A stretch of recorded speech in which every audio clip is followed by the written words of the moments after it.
Hey, I'm going to do a few tutorials on how to use Flash, Macromedia Flash. I have Macromedia Flash 8. It's basically the same. I think I haven't tried after CS3. That's the last one I tried, and it was basically the same thing. So I think if you want to learn Flash, the basics, how to get started with animations, basic ones, maybe do a little cool tricks I might add later on if you want. Comment and subscribe. And so let's get started. Here we have, we're going to open Macromedia Flash.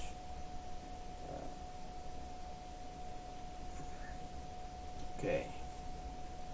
So as you can see, I'm using Macromedia Flash Professional number 8. I think that was before the first CS, before it was bought by Adobe.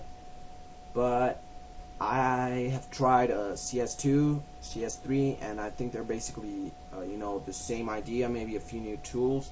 But if you have the basics out of this, you can probably use them on any version, I hope. Okay, so let's start. First, okay, you have here like recent items, the latest animations that you've done. Here you have create new, flash document, slide presentation, form application, action script communication file, flash JavaScript file, flash project. I have only used flash document and flash slide presentation. Slide presentation should be understood by itself. It's about like making a slideshow. Apart from these, I'm pretty sure that these are made to create. I'm pretty sure the action script file is to create like Java games that use Flash, stuff like that. And create from template is like something you can jumpstart from, like advertising, form applications, global phones, Japanese phones, blah blah blah. So let's start up with opening Flash document, or if you just start here, okay, you can press new, but it's usually okay. So here we have the main screen. This is your toolbar.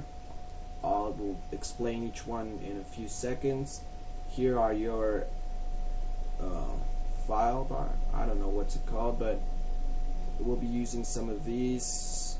Another, I'll teach you the hotkeys. So this is your timeline, and I think this is the most important part about Flash. I mean, the first time you get in, you might think, oh look, I have a nice like blank piece of paper, but it's actually like if you were filming a movie, this is what you're shooting. Okay, so here we have, you see these little like square tiles. Each of them are framed.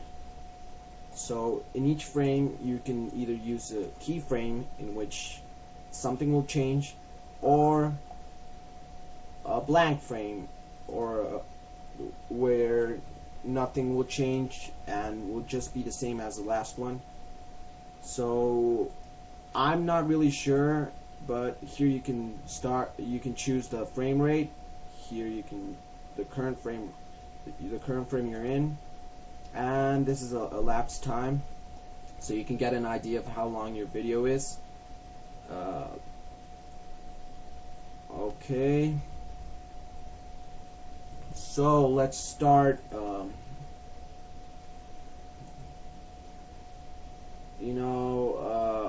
Maybe if you want to zoom out, to get a better glimpse of what you're doing, you choose the zoom tool and the reduce. I usually prefer it like this, or maybe, oh crap, like that. Yeah, that's how I like it. Okay, so one of the most frequent tools you'll use is the selection tool. This like normal standard black arrow. The substance selection tool is pretty useful if you're like me that likes doing frame by frame animation, which I believe is better, but it's my opinion. Maybe you'll find transitions and movie clips easier. Next is the free transform tool. You can make the object you've selected bigger, smaller, rotate it. It's pretty easy, you know, to move around in Flash. Nothing kind of difficult until up to now. The gradient tool, the gradient transform tool, sorry, is to maybe like slant it, you know, give it a little more freeform twist. The line tool, well, I think that's self-explanatory, but okay, here you have like two colors. This is the stroke, which is going to compromise the line tool. Here you can see I made a line. If I change my color, my stroke color, I'll change this color of the line. The stroke color, sorry for spacing out. I just got lost. It works with the line tool. I think the pen. Yeah, the pen tool. Also pretty sure. No, not with the text tool, but with the oval tool, you'll get the outline in black, and the area is the fill color. So there you go. Also with the rectangle tool, you'll have the same. This is the outline and this is the filling or the area. And here in the rectangle tool, you can also choose the polystar tool, where you can like you know, just do that pentagon, and then with the, you know, just shape it around to what you want. And it's the same with these figures. Oh crap, you see I just grabbed the filling. Okay, let me erase this. Okay, you see it's pretty easy, because once you do like the oval, it's not like other programs where maybe well, yeah, you have to reselect the selection tool, which is the easiest way. And then we hit Supreme to delete. Other people like to use, you know, their eraser or stuff like that. I'm pretty, you know, I like the fast way. Okay, next is the pencil tool. Here you have like, okay, you can like draw like a pencil, but as you can see, the corners are like pretty much showing up.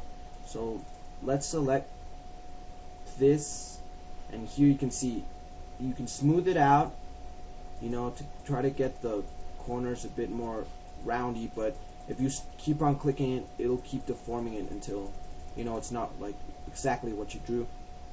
Or you can straighten it out, you know, make it more blocky. Okay, let me erase that. Next is the brush tool. I actually prefer this, doing, you know, traces with this, because you have to only choose the fill color. This is only affected by the fill color. Okay, here you can choose the brush size and the brush shape. Yeah. Sorry. So as you can see, kinda keeps like straightened out.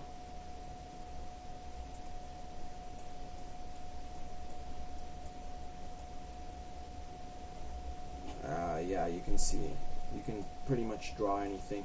And maybe you've noticed that it kind of like erases if you, so you have to like keep maybe go over a few times. Still don't know why. I think it's something with the brush mode.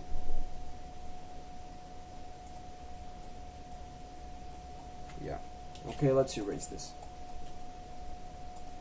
So, sorry, just checking something. Okay, so, and this is the ink bottle. You can like ink parts of something, just the part you select. Then the bucket tool, as you can see, it has like a little lock, which means it won't actually paint anything unless it's in freeform, not object. I'll get to that in a minute. Eyedropper, well, it's like in every other program, the color you press on is the color that it'll take. As you can see, the fill color is the one affected. It turned to white. Okay, and the eraser tool. Woo! You can change the eraser type here, and there are some options like maybe you can erase normal, erase fills, erase the outside lines, erase selected fills, or erase inside. You can see, like, it's easier if I crap